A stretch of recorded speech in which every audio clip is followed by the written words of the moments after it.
Hello, I'm Mike Spinnler, the race director of the JFK 50 Mile. This is the pre-race briefing for the 2024, the 62nd annual JFK 50 Mile presented by Ultra. I've been involved with the event since 1971. I first finished as a 7th grader. I was involved with the event between 1971 and 1990 as a participant. I became involved with race management in 1991. I became the director in 1993, and I've served in that role for 32 years now. Got an amazing race management team that assists me. We have people in their 20s, 30s, 40s, 50s, and 60s. The race is in great hands for the future coming forward. I want to go over some basic points. If you have any questions after this briefing is over that I did not cover or you're not clear on, feel free to go to our website, jfk50mile.org. There's a place there where you can present questions, and I will make sure personally that I get to each and every one of those and answer your questions and make sure we clear things up. But let's just take things from the very start. When you come into town for the Expo is going to be at the Homewood Suites by Hilton in Hagerstown. That's on Thursday, the 21st, and Friday, the 22nd. The hours are 3 until 7 p.m. I know that creates some stress for people, especially with the traffic around the D.C. area. But you don't have to. We have a honor policy with JFK. You can have one of your friends, a relative, a teammate, pick up your bib and your packet. So it doesn't have to be you. But the time frame is 3 till 7 p.m. on those 2 days. Now let's take us to race morning. On race morning, the race starts in downtown Boonesboro, right there at the square. Many first-timers come at the event for the first time. Where do I park? You can park at the school complex, which is just north, a few blocks of where the start is at. There's a high school there, there's a middle school, there's an elementary school. You can park in any one of those lined off normal parking spots. Allow yourself enough time because it is probably about an 8 to 10 minute walk from the school down to the starting line.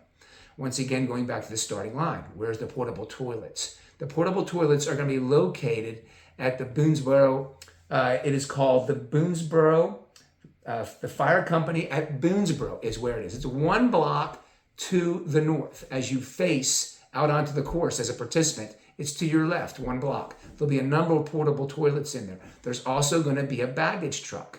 The baggage truck is going to be to bring bags from the start staging area to the finish line at Springfield Middle School. So if you have a bag you want transported, that will go there to the firehouse. And bathrooms, that's where those will be. There'll be plenty of those. And you can also, hang out, socialize there, but you want to make sure you're in the start staging area by no later than 20 minutes after 6. Race is going to start promptly at 6:30. We've had some questions. Is it my chip time? Is it my start time? It's a gun time race. It's a relatively small field as far as races go. Big ultra, but relatively small as far as regular foot races. It's not the 55,000 New York City Marathon. So everyone's time starts on the gun. As far as time cutoffs, that's where it starts from that gun time. Once the race begins, the road's going to be closed, but we encourage you to move over to the right side of the road as soon as you possibly can for the first 2.5 miles heading up to the access point on the Appalachian Trail. Once you get onto the Appalachian Trail, not going to lie to you, it's a single track trail in a lot of places, and 1,100 to 1,200 runners up there, which we expect is a fairly large number of groups. So we need you to use some trail etiquette and protocol. It's one of the reasons we don't allow people to use personal listening devices, because you need to be able to communicate to the person behind you, I'm coming by. So normally, similar to driving in traffic, the runners stay in a single file and you pass on the left. But try to say something when you're passing. Don't just blow through. Try to say on your left. Works real well that way. And so also up on the Appalachian Trail, it's not a pleasant thing to talk about, but we have to talk about this. Portable toilets are going to be set up at numerous places along the route. They're not going to be every 800 meters along the Appalachian Trail. If nature calls while you're up on the trail, please use discretion. Go at least 30 feet off the trail. And I know it's not nice to talk about, but try to cover up what you leave behind. Now, once you get down onto the C&O Canal Towpath at the 15.5 mile aid station, there is part of the history of the JFK 50 mile. They cross the train tracks there. We're a big event, but we can't stop the trains. So we ask you to, if a train is coming by, just deal with the situation. I personally got stopped by a train in 1987. You make the best of the situation. It's a great aid station. You get fueled up, you get recovered, and then you get going again there. When you leave the C&O Canal Towpath, and on the towpath use similar rules, even though it's a double track trail and it's wider than the Appalachian Trail and there's not rocks to deal with, it's similar to an old gravel track that was around in the 1950s, 60s, and early 70s. But try to use that same protocol where you pass on the left and you say something to somebody when you pass them. When you come off the C&O Canal Towpath at the 41.8 mile aid station for the last 8.4 miles, you move over to the left side of the road. It's traffic controlled, but it's not totally stopped. There'll be some local residents on that road. Not a whole lot of traffic, but there'll still be cars. So you'll stay to the far to the left as you possibly can for those last 8.4 miles as you go into Williamsport. If you come through the aid station at 41.8 miles at 3 o'clock or later, you're going to be issued a reflective safety vest or some type of reflective device to make sure you're seen in the dark. Just for your protection. Kind of a joke in the race over the years has been the vest of shame. Well, actually, it's not the vest of shame. It's just to protect you. And actually, the toughest people in the races are the ones who start in the dark at 6:30 a.m. and finish in the dark sometime after 5:30 p.m. So if you're given a vest, please wear it. Now, when you cross the finish line, if you need a bag, if your bag was placed in the truck at the starting line, it'll be right there at the finish line. You won't have to go into the school. It'll be right there at the finish line to get your bag and finish your day there. But they're going to encourage you to go inside the school. When you go inside the school, they're going to feed you. There's going to be massage. There's going to be medical support if you need that. If you are going to get a massage, the massage therapists have asked me to pass this on just out of common courtesy to get cleaned up. There's showers available there at the middle school, Springfield Middle School. You can take a shower. So if you're going to get a massage, get cleaned up first.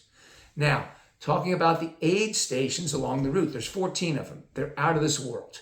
High school groups, Boy Scout groups, civic groups, 400 plus people out there who are all rooting for you to succeed in this mission that you are trying to accomplish, covering 50 miles in those 13 hours.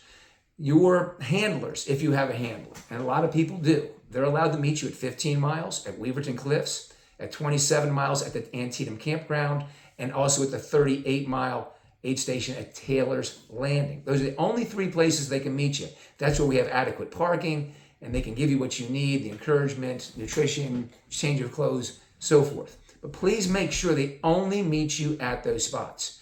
We have amazing medical support crew, but it's a large course, 50.2 miles from point to point, many of on trail. If you see someone who's in the stress along the course, please take note to where that point is. Take note to the mile marker on the towpath, not the mile markers with the race, but the mile markers itself. The race starts at mile marker 58 at 15.5 miles, and we get off the towpath at 84. Take note to where that position is. If you're on the Appalachian Trail, there's going to be a number of sentries up there. Notify a sentry that something has gone wrong and a participant needs your assistance. Good communication there. We do encourage people to take cell phones with you. Use them in an emergency situation. You don't want to be gabbing on it all day long. I encourage people in the event. We got people from all over the United States and abroad. It's a great chance to meet people from all around, have a great conversation. It makes people become teammates and they move forward. So, when it's all said and done and you've achieved this amazing accomplishment and you've got cleaned up and you're back at your hotels, I want to remind you that we reinstituted a post-race party last year. We're going to have it again. It's going to be at the Homewood Suites, with the same place where packet pickup. It's going to go from 7:30 until 11:30. I encourage you to come by.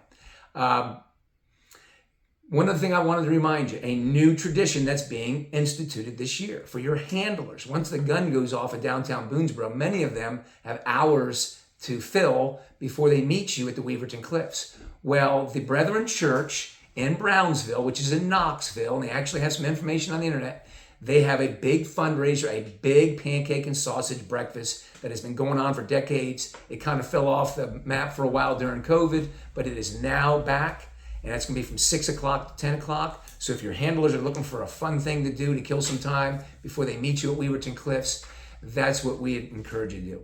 Once again, if you have any questions regarding the event that I did not cover or you're not clear on, please feel free to reach out through us to our website, JFK 50 Mile, and I'll be personally make sure those questions get answered. I wish each and every one of you luck. I first got involved in this event when I was 12 years old. I've been involved with it my entire life for 66 years. I absolutely love this event, as does our amazing race management team and those 400 volunteers. We want you to succeed. We want you to have that medallion hanging around your neck. We want you to beat the time cutoffs.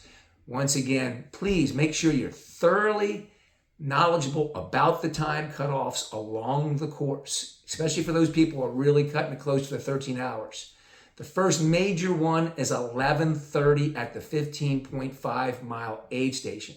Now, if you beat 11:30 by a minute or two, you're allowed to continue. But realize we adjusted those time cutoffs to allow people to go very slow across the Appalachian Trail and then pick it up as the footing gets better. So make sure you have done your homework on the time cutoffs. And the time cutoffs aren't at the timing mats. They're at the aid stations themselves. So please, if you're one of those people that's going to finish in that golden hour, as we call it, between 12 and 13 hours, and I finished in the last hour 3 times as a 7th grader, an 8th grader, and a 9th grader, and I know with the stress of trying to beat that time, make sure you're knowledgeable. Good luck to everyone. We look forward to seeing you out there. Best wishes to you.